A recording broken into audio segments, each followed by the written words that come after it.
Olá pessoal, essa é a terceira aula da revisão e agora a gente vai estudar a mistura de diferentes solutos, né? E não existe reação química, e essa não existência de reação química é devido à similaridade, não é?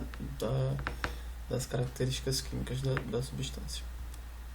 Então, antes disso, né, precisamos lembrar que átomos que perdem elétrons são chamados de cátions, porque elétrons foi atribuído a eles carga negativa. Então, quando eu perco elétrons, eu viro um cátion.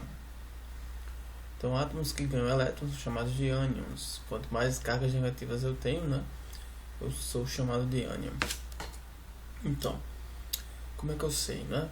Então, para a gente saber, né, a gente tem que lembrar um pouco da distribuição eletrônica, os níveis de energia, né, os subníveis de energia e o número de elétrons. Então, para o sódio, que tem 11 elétrons, então eu tenho um S2, 2S2, 2P6, 3S1. Então ele vai tender a perder esses elétrons, no terceiro nível, esse íon elétrico que ele tem, para ele adquirir 8 elétrons na última camada, né, regra do octeto.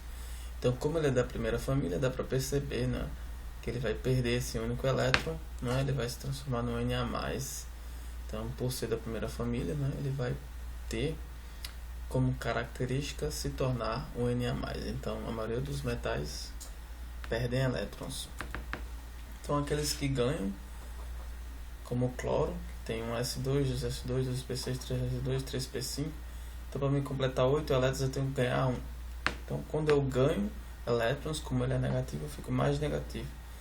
Então, eu tenho o ânion cloro, né, formado. Então, ele é da família 17. Você subtrai de 10 e fica 7. Mais 1 te dá quanto o cloro vai ganhar. Então, 17 para 8 falta 1. Então, quer dizer que o cloro vai ter carga menos 1.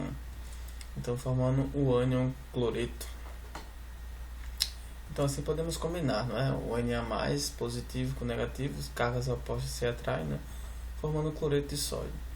E assim eu posso ter várias combinações, né? Várias possibilidades. Então, quanto mais eu conheço da química, eu conheço dos cátions, né? Então aqui tem cátions com carga mais 1, como potássio, amônio, ouro, carga mais 2, cálcio, estrôncio, bário, rádio, 5, cobalto, cádmio, né?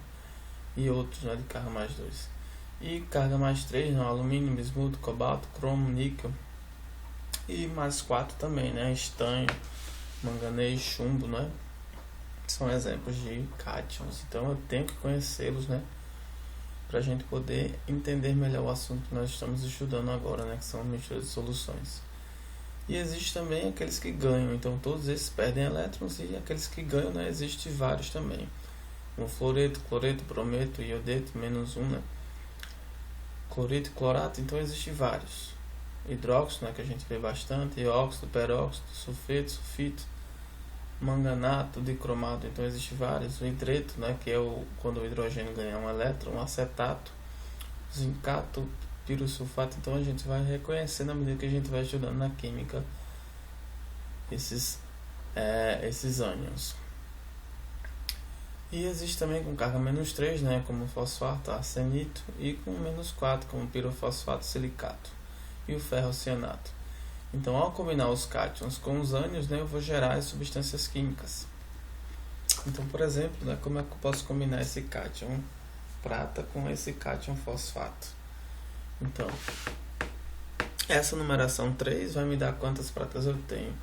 E essa numeração 1, como eu tenho mais, eu chamo de 1 mais. Então, não preciso escrever 1. Então, vai me dar quantos fosfatos eu quero. Então, essa numeração de cima vai me dar quantos elementos eu preciso para neutralizar. A natureza não gosta de carga, então os elementos vão se combinar até ter a carga zero. Então 1 desce, fica 1 fosfato. O 3 desce, fica 3 pratas. Então eu vou gerar, né, o Ag3PO4, que é o fosfato de prata. Então mais uma vez, o 3 desceu e o 1 desceu. Então para me estabilizar uma carga 3 negativa, né, eu tenho que ter 3 cargas positivas, né? Então por isso que eu tenho 3 pratas e um único fosfato, já que é 3 menos. Então aqui tudo dá 3 mais e aqui só aqui dá 3 menos. 3 mais com 3 menos, zera, e fica composto, não é, fosfato de prata. O outro exemplo, né, então podemos também separar. Então nesse caso aqui é possível enxergar, né, o 3 vai subir para o alumínio e o 1 que tem no alumínio vai subir para o hipoclorito. Então esse é o hipoclorito de alumínio.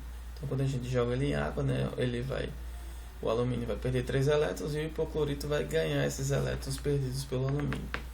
Então, o 3 subiu e o 3 subiu para o alumínio e o 1 subiu para o hipoclorito, que gerou, né, o Al3+, e o 3ClO3-. Então esse 3 também, além de dar a numeração do alumínio, ele indica que eu tenho 3 hipoclorito. Então foi o balanceamento: 3 hipoclorito, 3 hipoclorito, 1 alumínio, 1 alumínio, 3+, 3-, né, que dá 0. O balanceamento das cargas também. Então você pode pegar as tabelas assim e fazer várias combinações, combinando e separando os cátions e ânions, né? Então você pode separar e combinar, né, diversos ânions que tem aqui e cátions mostrados anteriormente para você pegar a prática. Então vamos lá, um exemplo dessas misturas aí, né? Então um exemplo é esse: eu tenho uma solução de sulfato de alumínio, 1 grama por litro, sua concentração em 100 ml. E a outra sulfato de cobre, 2 gramas por litro, 100 ml. Né? Então vamos misturar as duas. E primeiramente, né, eu quero calcular a concentração de alumínio e de sulfato. Aí depois eu calculo de sulfato, né, da outra solução, e cobre. Então eu tenho 1 grama e 100 ml. Então o 3 subiu para o alumínio, né, e o 2, né, subiu para o sulfato. Então eu vou ter Al3+ e sulfato 2-. Só que isso aqui tem 3 vezes, né? E o 2 quer dizer que eu tenho alumínio 2 vezes. Então vale lembrar, né, que essa quantidade, além de te dar o NOx, dá quantas substâncias, quantos pedaços dessa substância existe quando eu adicionar ela em água. Então, vamos calcular a concentração. Então C1 é 1 grama por litro, V1 é 0,1, né, 100 ml. E V2, ambas as soluções tinham 100 ml, quando eu adicionei resultou em 0,2. Então dobrou o volume do solvente, quer dizer que a concentração diminui a metade, de 1 passou para 0,5. Então pela estequiometria eu tinha 0,5 de sulfato de alumínio, eu gerei 2 mols de íon alumínio, né, do íon alumínio. Então quer dizer que eu tenho 2 vezes 0,5 que dá 1.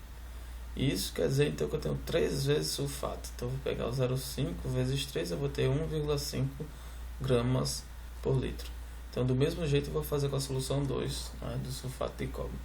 Só que lá eu tinha 2 gramas, eu tinha 100 ml, já adicionei mais 100 ml que veio da primeira solução.